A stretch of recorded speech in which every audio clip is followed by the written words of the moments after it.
नमस्कार, आइए नजर डालते हैं वेब दुनिया की फटाफट बुलेटिन पर। बरेली हिंसा मामले में पुलिस ने शनिवार को मौलाना तौकीर रजा को गिरफ्तार किया। अदालत ने उसे 14 दिन की न्यायिक हिरासत में भेजा। बरेली में बवाल के बाद रजा समेत सैकड़ों लोगों के खिलाफ 4 थानों में एफआईआर दर्ज की गई थी।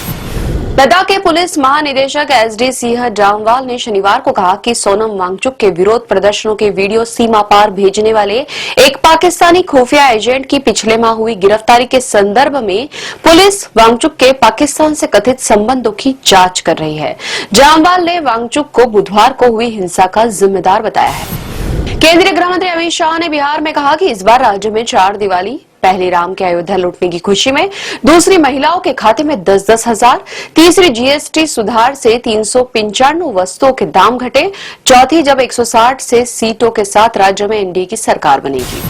केंद्रीय मंत्री और बेगूसराय से भाजपा सांसद गिरिराज सिंह ने राहुल गांधी और तेजस्वी यादव पर तीखा हमला बोला।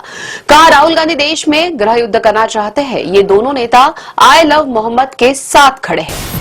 उत्तर प्रदेश के बरेली में आई लव मोहम्मद पोस्टर को लेकर हुए प्रदर्शन पर मुख्यमंत्री योगी आदित्यनाथ ने कहा कि आपने देखा होगा कि कल बरेली में वह मौलाना भूल गया कि शासन किसका है। वह यह मानता था कि धमकी देंगे, जबरदस्ती जाम कर देंगे। हमने कहा भी जाम नहीं होने दिया और कर्फ्यू भी नहीं लगेगा। इसके बिना भी ऐसा सबक सिखा देंगे कि तुम्हारी आने वाली पीढ़ी दंगा करना भूल जाएगी। बरेली में आई लव मोहम्मद अभियान को लेकर शुरू हुए विवाद के बाद बाराबंकी और मऊ जिलों में भी तनाव बढ़ गया। पुलिस ने सख्त रवैया अपनाते हुए भारी सुरक्षा बल तैनात कर दिया। अधिकारियों ने दावा किया कि स्थिति शांतिपूर्ण और नियंत्रण में है। प्रधानमंत्री नरेंद्र मोदी ने ओडिशा में दूरसंचार, रेलवे और उच्च शिक्षा जैसे क्षेत्रों से जुड़ी 60,000 करोड़ रुपए से अधिक की विकास परियोजनाओं की शुरुआत की। मोदी ने देश भर में 8 आईआईटी के विस्तार की आधारशिला रखी। उन्होंने बीएसएनएल की स्वदेशी तकनीक से निर्मित 97,500 से अधिक 4G दूरसंचार टावर्स की भी शुरुआत की। प्रधानमंत्री नरेंद्र मोदी ने कहा कि जब हमारी सरकार ने सीमेंट का दाम कम किया तो हिमाचल में कांग्रेस सरकार ने अपना ही टैक्स लगा दिया। जो फायदा भारत सरकार हिमाचल के लोगों को देना चाहती थी, उसके बीच कांग्रेस की लुटेरी सरकार दीवार बनकर खड़ी हो गई। कांग्रेस की सरकार जहां भी रहेगी वहां लोगों को लूटेगी ही। इंदौर में पति राजा रघुवंशी की हत्या करवाने वाली सोनम रघुवंशी का पुतला दशहरे पर नहीं जलाया जाएगा। सोनम की मां संगीता रघुवंशी की याचिका पर हाईकोर्ट ने इस मामले पर फैसला सुनाते हुए सोनम रघुवंशी के पुतला दहन पर रोक लगा दी है। टीवी के प्रमुख और फिल्म अभिनेता विजय थलपति ने शनिवार को कहा कि तमिलनाडु में सत्तारूढ़ द्रविड़ मुन्नेत्र कजगम यानी कि द्रुमुक को 2026 के विधानसभा चुनाव में वोट देना, भाजपा को वोट देना होगा। अन्ना द्रुमुक और भाजपा के गठबंधन को बताया अवसरवादी। लोकसभा में नेता प्रतिपक्ष राहुल गांधी दक्षिण अमेरिकी महाद्वीप के 4 देशों की यात्रा पर रवाना हुए। वहां उनका प्रमुख नेताओं, छात्रों और व्यापारियों से मुलाकात व संवाद का कार्यक्रम है। लद्दाख के हिंसा प्रभावित लेह में शनिवार को चौथे दिन भी कर्फ्यू जारी रहा। पुलिस और अर्धसैनिक बलों द्वारा एक दिन पहले राष्ट्रीय सुरक्षा कानून के तहत जलवायु कार्यकर्ता सोनम वांगचुक को हिरासत में लिए जाने के बाद गश्त और जांच तेज कर दी।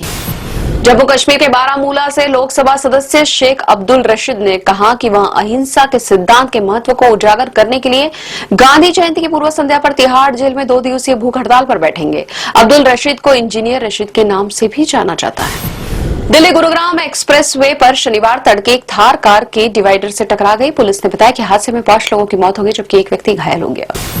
इजरायली हमलों और गोलीबारी में शनिवार सुबह गाजा में कम से कम 38 लोगों की मौत। स्वास्थ्य अधिकारियों ने बताया कि युद्ध विराम के लिए अंतर्राष्ट्रीय दबाव बढ़ रहा है, लेकिन इजराइल के नेता युद्ध जारी रखने पर अड़े हुए हैं। मृतकों में नुसेरात शरणार्थी शिविर में एक ही परिवार के 9 लोग शामिल हैं।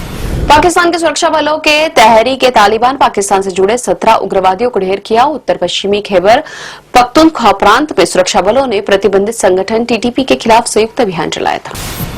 ईरान ने शनिवार को फ्रांस, जर्मनी और ब्रिटेन से अपने राजदूतों को वापस बुलाया। ईरान ने अपने परमाणु कार्यक्रम को लेकर संयुक्त राष्ट्र के प्रतिबंधों को फिर से लागू होने के चलते कदम उठाया है। भारत की शीतल देवी और सरिता को विश्व तीरंदाजी पैरा चैंपियनशिप में रजत पदक। दोनों महिलाओं ने चैंपियनशिप की कंपाउंड महिला ओपन टीम स्पर्धा के फाइनल में तुर्की को शिकस्त। दिनेश विजन की हॉरर कॉमेडी फिल्म थामा का ट्रेलर रिलीज। आयुष्मान खुराना और रश्मिका मंदाना आएंगे नजर। नवाजुद्दीन सिद्दीकी ने निभाया विलन का किरदार। दिवाली के मौके पर 21 अक्टूबर को रिलीज होगी थामा। कॉमेडियन एक्टर कपिल शर्मा को धमकी देने वाले शख्स को मुंबई क्राइम ब्रांच ने पश्चिम बंगाल से किया गिरफ्तार गैंगस्टर रोहित गोद्रा और गोल्डी बरार के नाम पर कपिल से मांगी थी 1 करोड़ की रंगदारी। बीते दिनों कपिल शर्मा के कनाडा स्थित रेस्टोरेंट पर 2 बार हो चुकी है गोलीबारी की घटना। यदि वेब दुनिया के फटाफट बुलेटिन और ताजा अपडेट के लिए लगातार बने रहे हमारे साथ, यानी विजिट करें वेब दुनिया पर।